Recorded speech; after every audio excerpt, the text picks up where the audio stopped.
여러분, 우리가 왜 이 세상에 태어났을까요?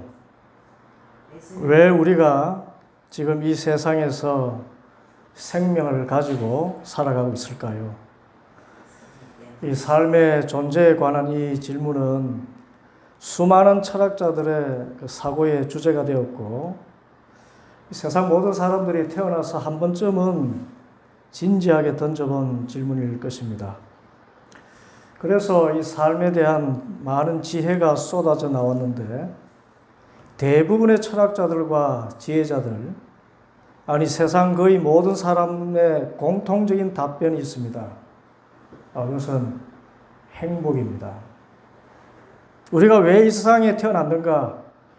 행복하게 살기 위해서 태어났고 지금 살아가고 있다는 것입니다. 정답입니다.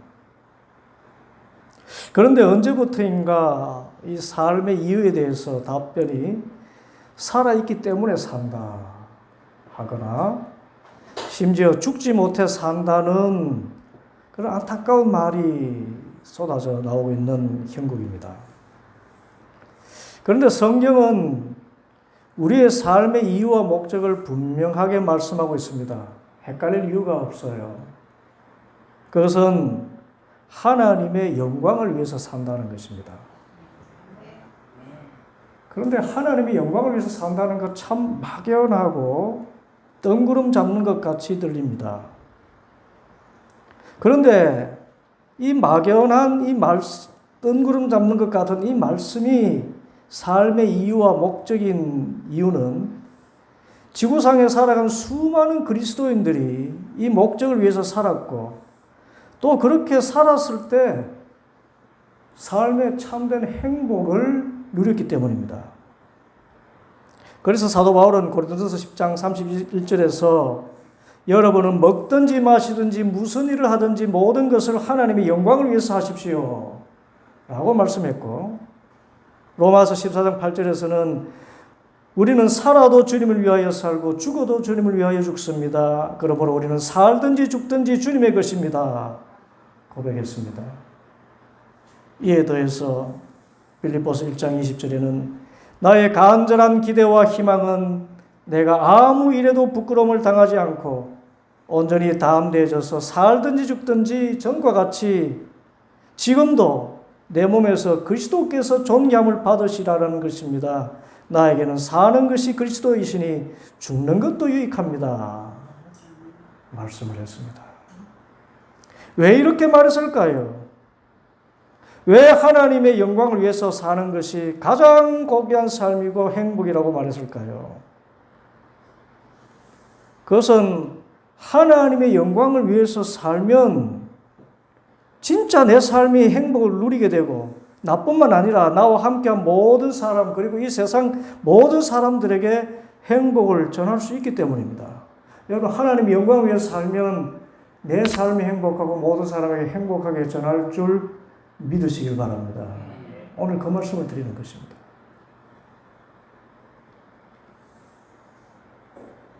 그래서 하나님께 영광 돌리는 것을 삶의 이유와 삶의 목적으로 알고 살아가는 것은 삶을 행복하게 살기로 결정한 바른 선택이라 할 수가 있습니다. 그러면 하나님께 영광 돌리는 것이 무엇일까요? 단순히 하나님을 찬양하고 손을 높이 들어서 주님을 높입니다 고백하는 것, 그런 것 외에 실제로 하나님께 영광 돌리는 삶이 무엇일까요? 그것은 바로 오늘 여러분과 나누고자 하는 십계명의 말씀 안에 있습니다. 사람이 살아가는데 명심하고 지켜야 할 10가지 계명인데 우리가 이 하나님의 계명들을 지키는 것이 하나님께 영광 돌리는 것이고 또 내가 이 계명들을 지키면 참된 행복을 누리고 다른 사람들에게 행복을 전하는 복된 삶을 살아갈 수 있다고 말씀하고 계신 것입니다. 그러면 10계명이 어떤 계명이길래 하나님께 영광 돌리는 것이 되고 우리의 삶을 참 행복의 길로 이끕니까? 그 깨달음을 오늘 본문의 10계명 중에 1, 2계명을 통해서 나누고자 합니다. 10계명은 모세가 호렙산에서 40일 밤낮을 금식하며 기도하는 가운데 하나님께서 친히 돌판에 새겨주신 계명이지요. 무엇보다 이스라엘 백성들이 가나안을 향해 나아가는 삶 가운데 그 삶의 여정이 평안하고 순탄하고 행복해지도록 하는 지침이라고 할 수가 있습니다. 그 10계명을 다 지키면 앞으로 하나님 나라에 들어갈 때까지 지금 이 세상에서 하나님의 나라를 누리고 맛보고 소망하며 살아갈 수 있다고 말씀하신 것입니다. 이 10계명은 크게 두 부분으로 나누어집니다. 1계명부터 4계명은 하나님에 대한 계명, 5계명부터 10계명은 이웃에 대한 계명입니다.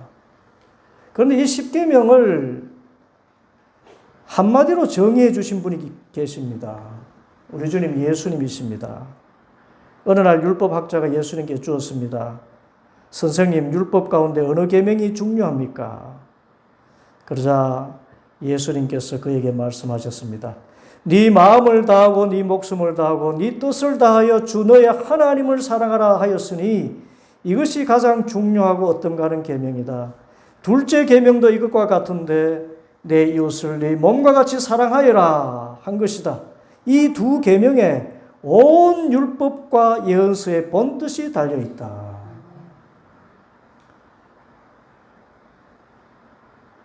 십계명의 본질은 하나님을 사랑하고 이웃을 사랑하는 뜻이다 라고 말씀하신 것입니다.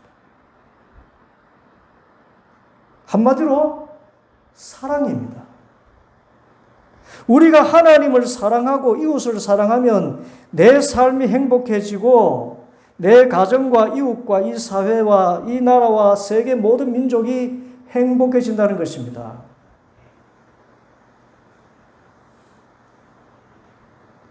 그래서 하나님께서 주신 가장 중요한 10가지 계명은 사실 우리의 행복을 위해 주신 사랑의 계명인 것입니다. 그 가운데 먼저 하나님을 사랑하라는 계명 4가지 중에 1, 2계명을 주셨습니다. 먼저 제1계명입니다. 3절. 너희는 나 밖에는 다른 신들을 섬기지 못한다. 이 제1계명은 말 그대로 하나님만 섬기라는 계명입니다. 다른 신들이 있어서 다른 신들을 섬기지 말라고 하는 것이 아니라 다른 신이라고 하는 신들은 신이 아니기 때문에 하나님만 신으로 섬기라고 하는 것입니다. 여러분, 우리 주위에는 신이라고 이름하는 많은 신들이 있습니다. 종교적인 의미에서 귀신을 섬기는 무당, 무녀도 신을 섬긴다고 하지요. 바다에는 용왕신이 있다 그러고 큰 바위에는 장군신이 있다고 합니다.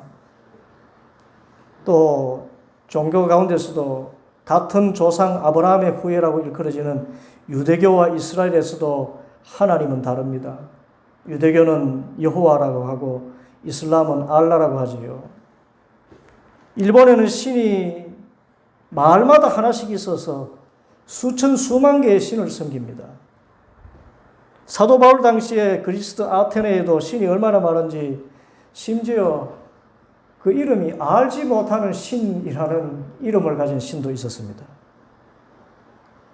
그런데 하나님께서 제1계명으로 주신 너희는 나 밖에는 다른 신들을 섬기지 못한다는 말씀은 지금 우리가 생각하는 귀신이나 타 종교의 신들을 말하기도 하지만은 근본적으로 하나님과 같은 신은 당시 고대 근동에는 없다는 것을 전제합니다. 하나님 같은 신은 다른 고대 근동에는 찾을 수가 없다는 것이에요. 무슨 말씀인가 하면 이스라엘 백성들이 출애굽한 당시 고대 근동의 신들은 모두가 당시에 백성들을 억압하며 통치하던 그 왕을 대변하는 신들이었습니다. 왕은 신의 아들이라고 하면서 왕을 위하여 왕궁을 짓고 농사하고 가축을 키우고 왕을 위하여 아들을 전쟁터에 내보내고 딸들을 왕궁의 시녀로 보내고 급기야 왕의 안녕을 위하여서 백성의 아들, 딸을 산채로 불태워 바치도록 하는 그런 악행을 했는데, 그런 악행을 기쁘게 여겨서 백성의 소원을 들어준다고 하는 신들이 고대 근동의 신들이었습니다. 그리고 신을 섬긴다는 명목으로 자신의 성을 바치도록 했습니다. 그래서 신전에는 남신 제사장 남창과 여신 제사장 여창을 두어서 남자는 여창에게 또 여자는 남창에게 자신의 성을 바치도록 하는, 실제로는 마음껏 성욕을 발산하도록 하는 음란하고 퇴폐적인 존재가 당시 고대 근동의 신이라고 이름하는 거짓 신들이었습니다. 그런데 이런 가짜신, 악신과 달리 하나님은 만왕의 왕이시지만은 백성들에게 군림하거나 백성들을 착취하는 신이 아니라 오히려 압제당하는 사람들을 긍휼히 여기시고 그들을 구원하기를 기뻐하시는 하나님이십니다. 더구나 저 유월절 어린 양에게서 보여주셨듯이 사람을 살리는 신이시고 사람을 위해서 죽기까지 하시는, 사람을 섬기는 사랑의 신이 하나님이시라는 것, 그것을 이스라엘 백성에게 보여주시고 그 신만이 참 신이라고 믿고 살아라라고 명하신 것입니다. 나이 들어서 삶의 의미를 잃고 살던 모세를 찾아오셔서 삶의 참 목적을 갖게 해주시고 430년 종살이하던 이스라엘 백성들의 그 고통을 아시고 그 탄식 소리를 들으시고 그들을 사망의 음침한 골짜기에서 끌어내신 사랑의 신이 바로 하나님이신 것입니다. 그래서 이스라엘 백성이 참으로 행복한 삶을 살려면 저 이집트의 바로왕 같은 사람을 압제하는 신, 사람을 죽이는 신을 섬겨서는 안 되고 오직 이집트 종살이에서 건져내신 구원의 하나님을 섬길 때만 참된 평안과 행복을 누릴 수 있다고 말씀하신 것이 바로 제1계명인 것입니다. 실제로 세상의 신들은 귀신들이지요. 신이 있어서 신이 아니라 사탄의 졸개들이 신을 가장해서 사람을 미혹하는 것입니다. 그런데 신내림 구슬을 하지 않으면 치유받지 못한다는 무병이 그 대표적인 예입니다. 어떻게 신을 받지 않으면 사람을 죽입니까? 신을 받지 않으면 사람을 죽이잖아요. 이런 악신이 어디 있을까요? 그 신을 받지 않으면 너희 가문 자식들 모두 죽이겠다, 이렇게 말하는 신이 이게 참 신입니까?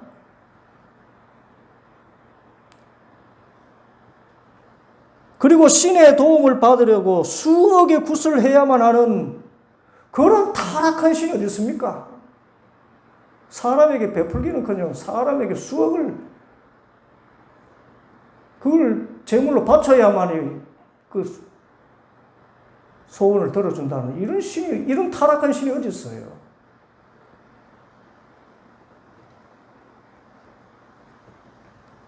그리고 저 인도의 힌두교의 신들은 사람의 계급을 정해서 불가촉 천민이니 상공인이니 성직자이니 하면서 나면서부터 천대받거나 나면서부터 군림하는 사람들로 정해줍니다. 또 돈 버는 것을 최고의 가치로 삼아서 결혼식, 장례식에는 일생 번 돈을 다 쓰게 하는 그런 풍조도 만들어냈습니다. 신의 이름으로 그래요. 또 쾌락이 행복을 준다고 해서 성관계를 많이 할수록 행복하다. 그래서 무분별한 성관계를 조장합니다. 그러면서도 깨달음의 종교라고 해서 고행과 기행, 초월 명상과 같은 금욕 수행자를 만들어내는 역설도 있습니다. 모두가 사람을 건강하고 자유롭게 하는 것이 아니라 사람을 물질화하고 자신의 몸을 학대하게 하는 신인 것입니다. 이런 신이 어떻게 참신이라고 말할 수가 있습니까? 그런데 우리가 믿는 하나님은 성령님으로 임하실 때 어떠십니까? 생명을 주시고 자유를 주셔요. 주님의 영이 계신 곳에는 자유함이 있느니라. 생명의 성령의 법이 죄와 사망의 법에서 너를 해방하였음이니라. 그리고 그 열매가 어떻습니까? 사랑과 기쁨과 화평과 오래 참음과 자비와 양선과 충성과 온유와 절제의 아름다운 향기를 바라지 않습니까? 귀신 들린 자를 온전하게 하고 그를 살리고 회복시키시는 생명과 선한 일을 하시지 않습니까? 그리고 우리가 하나님을 찾을 때마다 재물을 가지고 가지 않아도 밤이나 낮이나 어떤 일을 가지고 가도 졸지도 않고 주무시지도 않고 다 들어주시고 위로해 주시고 살 길을 열어주시는 하나님이신데 어찌 이 하나님 외에 다른 신이라고 이름할 수 없는 헛되고 악한 귀신을 섬길 수 있느냐? 라고 말씀하신 것입니다. 이 모든 것이 우리의 행복을 위한 것입니다. 여러분, 사람이 섬기는 그 신관이 잘못되면 그 삶이 얼마나 잘못되는지 모릅니다. 신성이 자기 마음에 있다고 가르치는 불교의 예만 들어도 그렇습니다. 그들이 이 불교의 지도자들 그리고 불교 수행자들이 마음의 평안을 얻기 위해서 수행하라고 가르치는 것이 있습니다. 그게 108배가 있고요.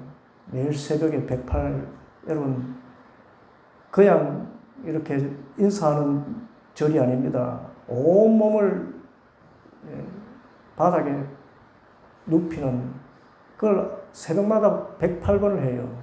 그런데 그것 해도 마음의 평안이 오지 않기 때문에 3000배를 권하고 있습니다. 3000배. 그리고 공덕을 쌓기 위해서 행하는 온갖 보시 행위들이 있고요. 그런데 너무 힘듭니다. 불교의 성녀들은 동안거, 하안거라 그래가지고 여름 100일, 겨울 100일 하루에 한 끼 먹고 방 안에 문을 걸어 잠그고 그 안에서 벽을 바라보면서 수도합니다. 진리를 깨닫기 위해서, 마음의 평안을 얻기 위해서.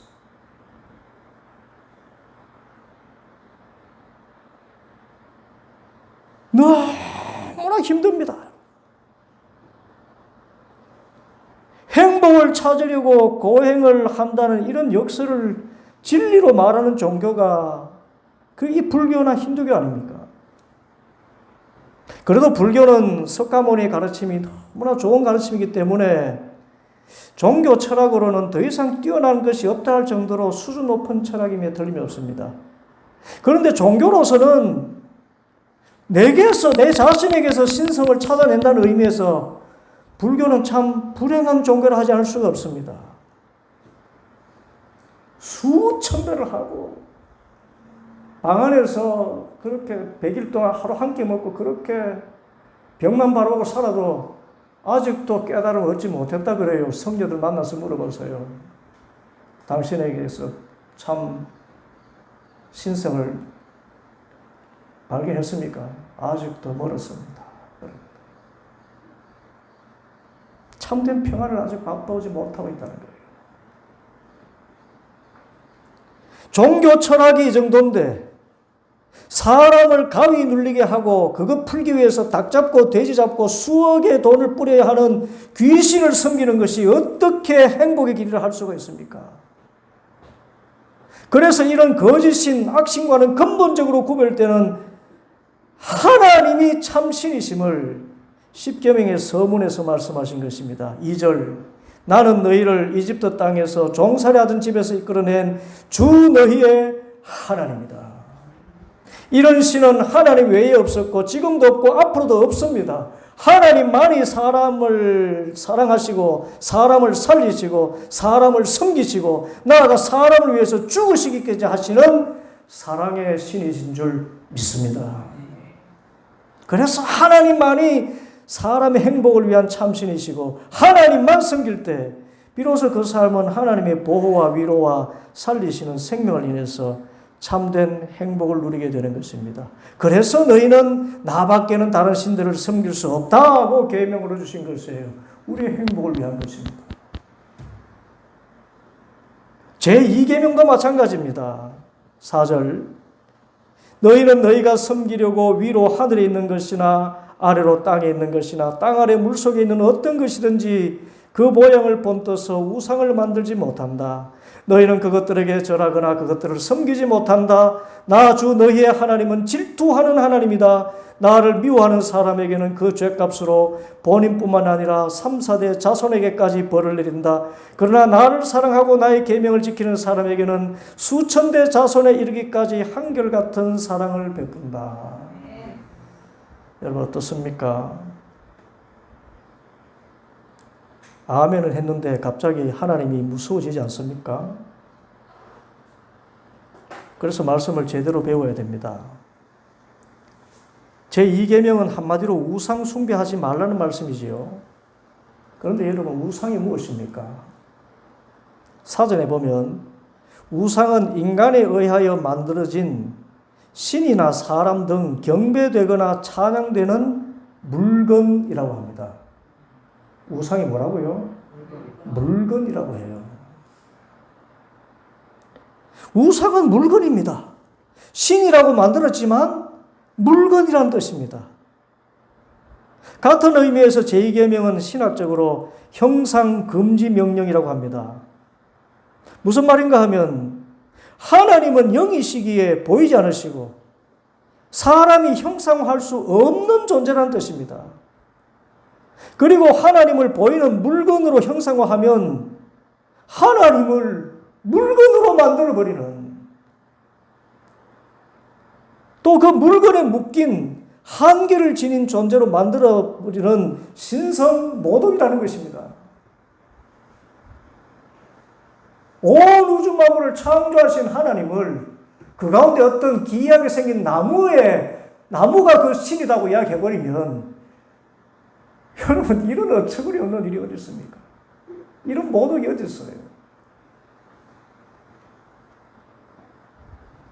하나님을 모욕해도 이렇게 모욕할 수 없습니다.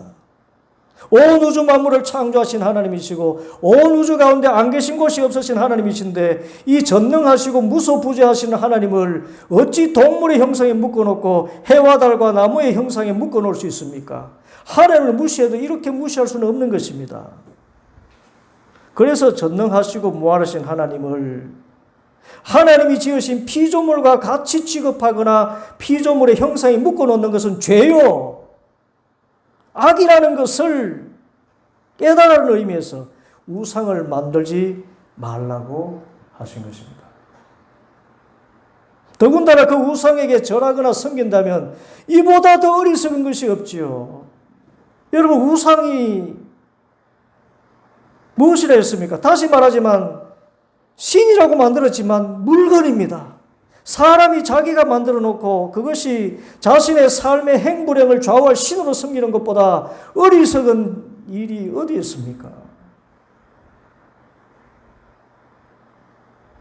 그래서 귀신을 섬기는 자나 우상에게 절하는 자는 참으로 미련한 사람인 것입니다. 여러분 무지가 죄라고 그러죠. 실제로 살면 무지가 제일 큰 죄예요. 어떤 무지? 하나님을 모르는 사람만큼 무지한 사람이 없어요. 어떻게 자기가 나무나 돌로 새겨놓고 그것이 자신의 삶을 행복하게도 하고 불행하게도 만들 신이라고 말할 수가 있습니까? 그래서 이런 어리석은 사람을 살지 말라고 우상 만들지 말며 절하지 말아라 말씀하신 것입니다. 나아가서 우상 숭배는 자존하시는 하나님을 속된 말로 개무시하는 행위입니다. 하나님과 피조물을 같은 위치에 놓으니 하나님께서 얼마나 참 안타까움을 넘어서서 하나님은 피조물에게 영광을 받으셔야 하는데 오히려 피조물과 같은 취급을 받거나 피조물보다 못한 존재로 평가받으시니 하나님께서 진노를 나타내시는 것은 지극히 당연한 것입니다. 그래서 그 진노를 질투라는 말로 표현했습니다. 오늘 말씀에 뭐라 했습니까? 너희의 하나님은 질투하는 하나님이시다. 여기서 말하는 질투는 사람이 다른 사람이 잘 되는 것을 배아파하는 그런 질투가 아닙니다. 하나님이 어떻게 그렇게 배아파하고 그렇게 하셔요? 그렇지 않습니다. 히브리 원어로 보면 이 질투는 부부 간의 관계를 깨뜨리는 간음 행위에 대한 분노를 뜻합니다. 그래서 이 질투를 다른 말로 하면 하나님의 사랑에 대한 배신 같은 것입니다. 배신감 같은 것이에요. 이 세상에서 하나님보다 나를 더 사랑하는 분이 없는데, 나를 낳으시고 길러주신 부모님보다 나를 더 사랑하는 분이 하나님이신데, 이 하나님의 사랑을 배반하고 다른 신도 아니고 우상을 신이라 하며 절하고 섬기니 어찌 분노하지 않을 수 있습니까? 어리석은 것도 정도가 있지. 자기를 낳고 길러준 부모가 옆에 있는데 어디 저 다른 나라에서 이민 온 어떤 이웃 사람 보고 아버지 어머니 하면 이런 배신이 어디 있고 이런 어리석은 행위가 어디 있습니까? 하나님이 분노하시지 않겠습니까? 그래서 하나님은 하나님의 사랑을 배신하고 사는 어리석은 사람들을 그 어리석은 채로 두셔서 그 어리석음에 대한 대가로 본인뿐만 아니라 3, 4대 자손에게까지 허무한 삶을 살도록 버려두신다는 것입니다. 여러분, 이것도 하나님의 사랑입니다. 버려두시는 것.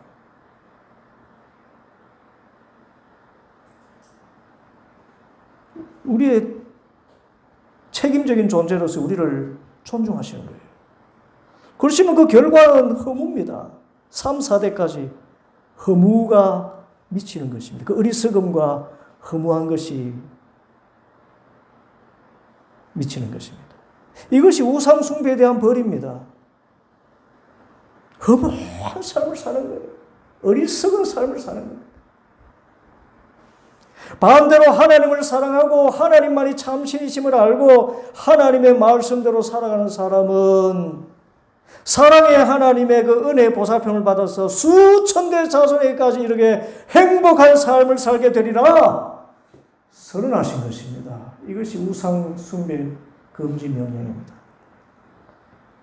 그러면 우리는 나의 자녀들 그리고 수천 대 이를 후손의 행복을 위해서라도 우상 숭배의 어리석음과 죄에 빠지지 않아야 됩니다.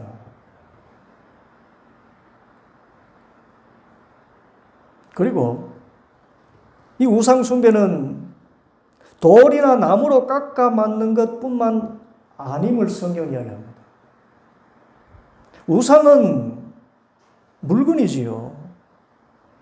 그 우상은 결국에는 사람이 만든 물건이기 때문에 세상의 물질적인 것에 탐욕을 가지는 것도 본질적으로 우상 숭배라고 성경이 이야기합니다. 골로새서 3장 5절 그러므로 땅에 속한 지체의 일들 곧 음행과 더러움과 정욕과 악한 욕망과 탐욕을 죽이십시오. 탐욕은 우상 숭배입니다.